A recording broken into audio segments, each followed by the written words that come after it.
안녕하세요. 운동을 한동호입니다. 자, 이번 시간에는 경추관절의 안정성과 기능 회복을 위한 운동으로 참고하시면 좋을 것 같습니다. 경추관절은 경관절과 흉추관절의 정렬에 따라 영향을 받을 수밖에 없는데요. 라운드 숄더와 구분 등, 평평 등 측만층 체형에 따라 경추관절의 안정성과 기능적인 문제가 발생할 수 있고, 경추관절이 변형된 거북목 1.5으로 목 디스크의 원인이 되기도 합니다. 경추관절의 구조를 살펴보면 후두골 아래 7개의 경추로 이루어져 있습니다. 제1경추, 제2경추, 제3경추, 제4경추, 제5경추, 제6경추, 제7경추로 이어져 흉추와 함께 척추를 이루고 있습니다. 경추관절의 기능적 움직임은 굴곡과 신전, 측면 굴곡, 그리고 회전의 기능적 움직임이 있습니다.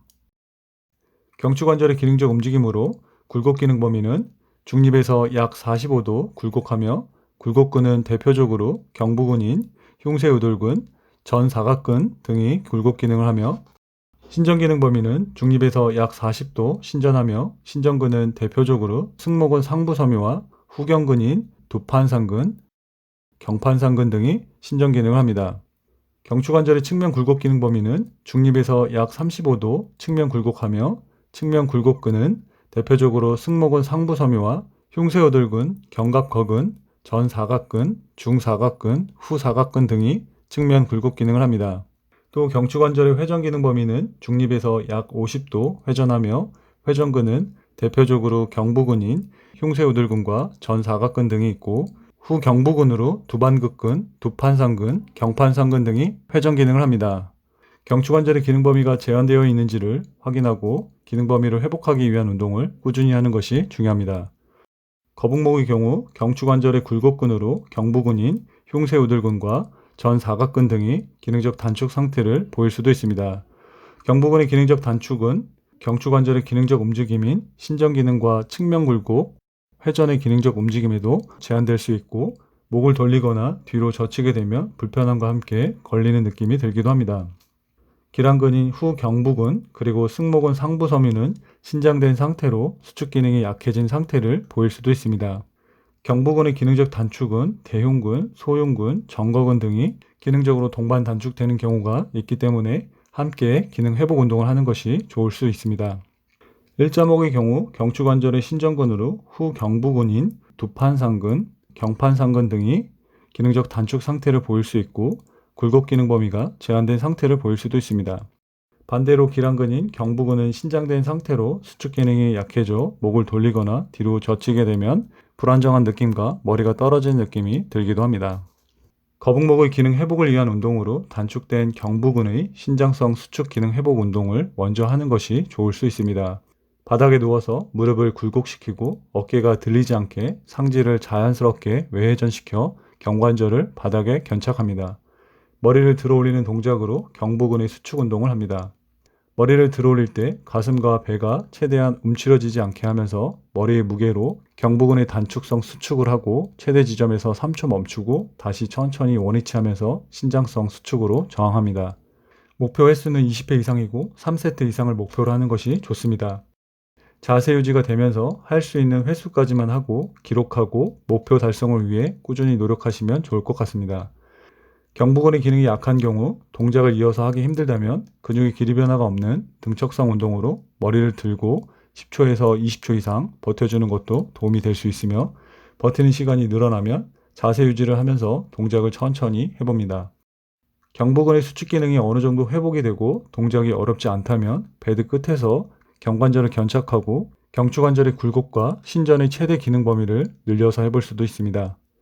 베드가 없다면 바닥에서 하는 것만으로도 괜찮습니다. 모든 세트가 끝난 후에 다시 목을 돌리거나 뒤로 젖혔을 때 느낌을 확인해 봅니다. 어떠세요? 경추관절의 안정감과 목 돌림이 조금 편해지셨나요? 그럼 꾸준히 하시는 게 좋습니다. 일자목의 경우도 같은 방법으로 운동해 볼 수 있습니다. 다만 후경부근 운동을 먼저 진행하는 것이 더 효과적일 수 있습니다.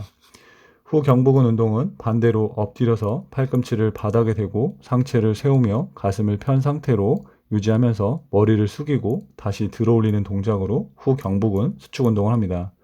중립 자세에서 머리를 숙여 경추관절의 굴곡으로 후 경부근의 신장성 수축에 집중하고 다시 머리를 들어 경추관절의 신장으로 후 경부근 단축성 수축에 집중할 수 있습니다. 경추관절에 기능적 문제가 없다면 그렇게 어려운 동작이 아닐 수 있지만 후 경부근이 기능적 단축 상태로 약해져 있다면 필요한 운동이 될 수 있습니다. 경추관절에서 흉쇄우들근은 굴곡 기능에 관여하지만 신전 기능에도 관여합니다.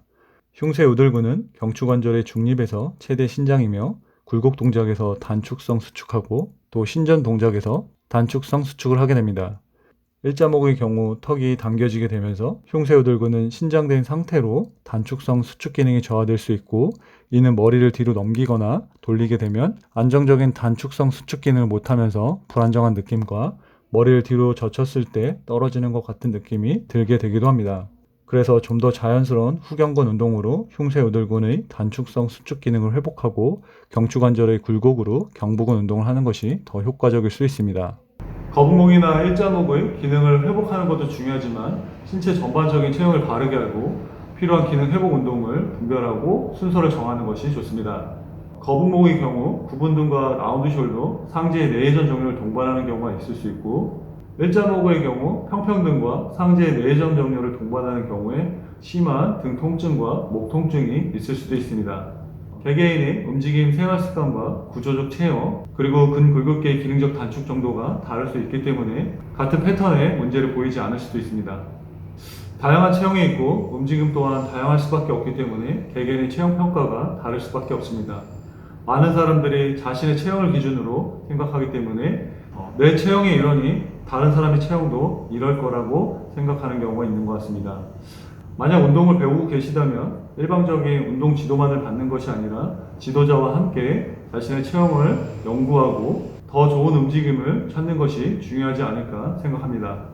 스스로 자신의 체형을 평가하고 필요한 기능 회복 운동을 분별할 수 있고 자신의 몸을 누구보다도 잘 알 수 있도록 스스로 전문가가 되셨으면 좋겠습니다.